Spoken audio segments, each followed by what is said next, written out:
এদিন দেখাইছিলোঁ আমাৰ এই ড্ৰাগন গছত এটা ড্ৰাগন লাগিছিলে, দুটা লাগিছিলে, এটা মৰি গ'ল আৰু এটা আছে ইয়াত। ড্ৰাগনটো পকিছে, এইটো কি ধুনীয়াকৈ পকিছে, বিসমিল্লাহ।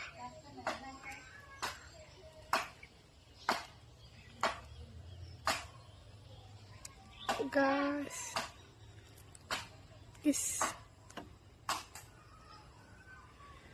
এই ড্ৰাগনটো সৰু হৈছে, প্ৰথম লাগিছিলে সৰু হৈছে, কিয় বা নাজানো।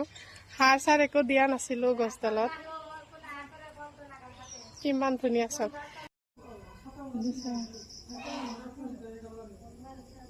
বিসমিল্লাহ।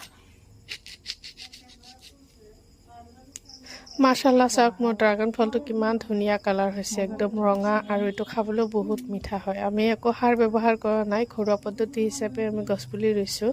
আৰু যোনটো ড্ৰাগন ফল আমি বজাৰৰ পৰা কিনি আনি খাওঁ, সেই ড্ৰাগন ফলটো খাবলৈ বেছি মিঠা নহয়।